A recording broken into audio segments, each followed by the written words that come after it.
بيقولوا إن الكورة مش دايما بتدي للي يستحق، أوقات كتير بتكون قاسية وغدارة لدرجة إنها تكسر قلب الشخص اللي قدم لها كل حاجة. في ليلة 13 يوليو 2014 في ملعب المراكانا العالم كله وقف يتفرج على صورة واحدة الراجل بملامح مكسورة بيمر من جنب حلمه بس مش عارف يلمسه. في ليلة المراكانا ميسي ما كانش حزين على خسارة بطولة، ميسي كان حزين عشان مش قادر يثبت لشعبه إنه أرجنتيني زيه. السؤال اللي كان بيطارد ميسي لمدة 16 سنة ما كانش مين الأفضل، الكل عارف إن هو الأفضل، بس السؤال ليه القدر كل مرة مع الأرجنتين بيسحب البساط من تحت رجله في آخر لحظة. الناس اتهمته بالبرود والتخاذل، قالوا عنه كتالوني أكتر من كونه أرجنتيني، قالوا إنه ما عندهوش روح مارادونا.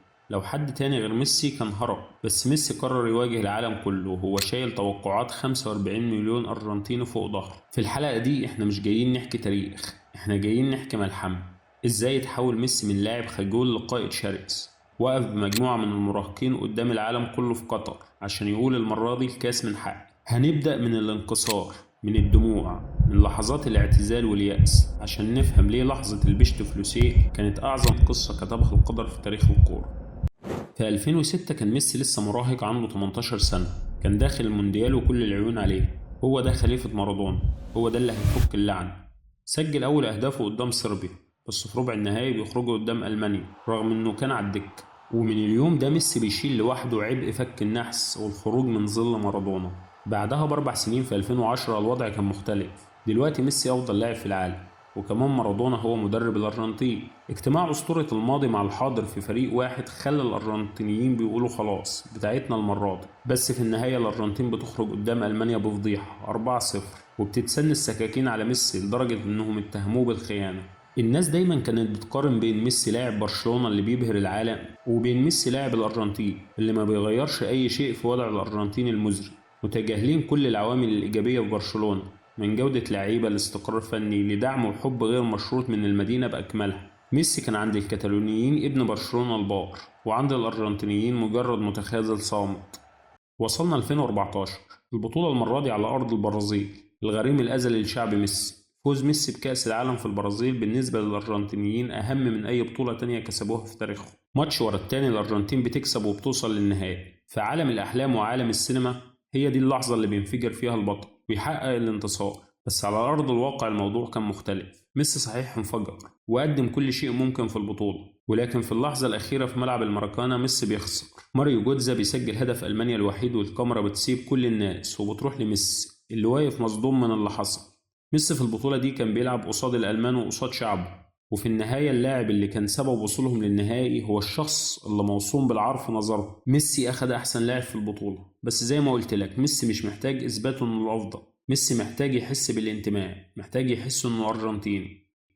في 2015 و2016 ميسي بيلعب نهائيين كوبا ورا بعض وبيخسرهم بضربات الجزاء عشان يبقى خسران 3 نهائيات آخر 3 سنين عشان يطلع ميسي ويرمي قنبلة. ميسي بيعلن اعتزاله اللعب الدولي بالرغم انهم اتهموه بالهروب، بس حب ميسي للمنتخب كان حقيقي، وده اللي خلاه يرجع في تصفيات كأس عالم 2018 اللي الأرجنتين كانت على بعد خطوة من الفشل في الصعود لولا رجوع ميسي ولولا الهاتريك اللي سجله في الإكوادور وقطع لهم بيه تذكرة العبور لروسيا 2018.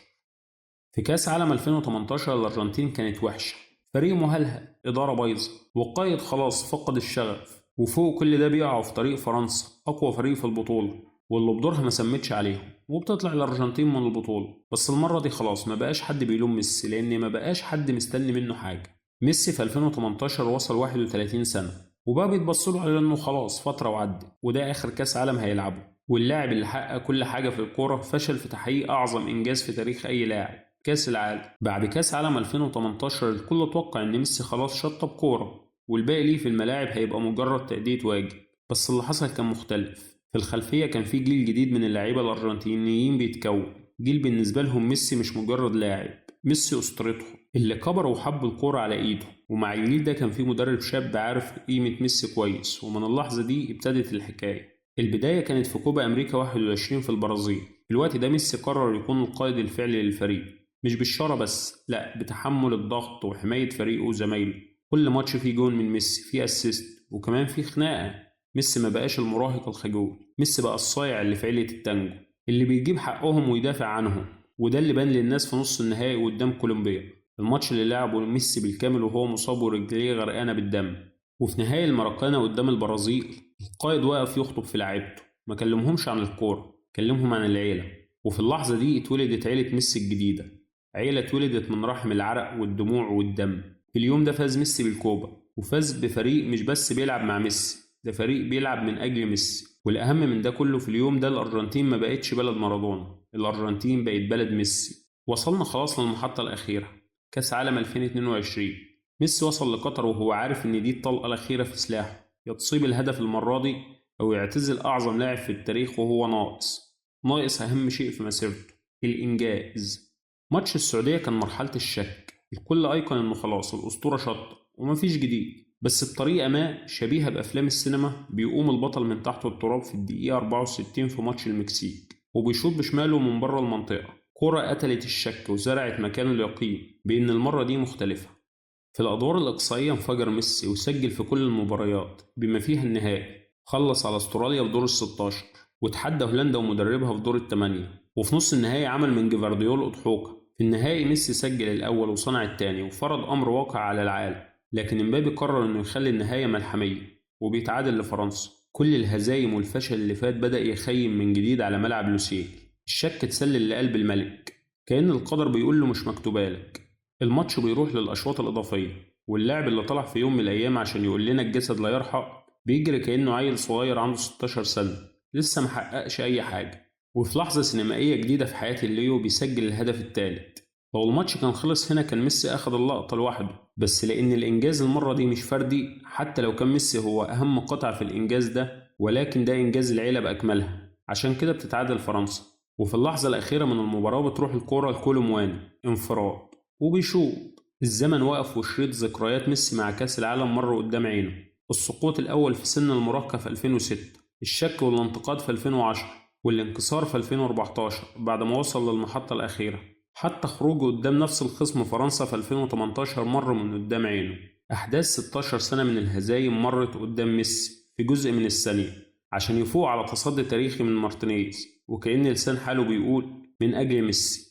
الحكم بيصفر أخيرا عشان يروح الماتش لضربات الحظ، وميسي مع الحظ ملوش جمايل عليه. وغونزالو مونتيل واقف على ضربة الجزاء الأخيرة، لو سجلها هتفوز الأرجنتين. لأول مرة في مسيرة ميسي تكون أحلامه مربوطة في رجل حد غيره، بس زي ما قلتلك المرة دي مختلفة، الحظ بيضحك أخيرا للملك وبيسجل مونتيل الركلة الأخيرة من أجل ميسي، عشان للمرة الأولى في تاريخ كرة القدم لاعب واحد يختم اللعب، واللاعب ده هو ليونيل أندرياس ميسي، الطفل المعجزة. انتهت رحلة ميسي مع كأس العالم، بس حكاوي بره ال90 لسه ما انتهتش. لو وصلت للحظة دي من الفيديو اعمل لايك وسبسكرايب، وقول لي حابب الفيديو الجاي يكون عن مين. سلام.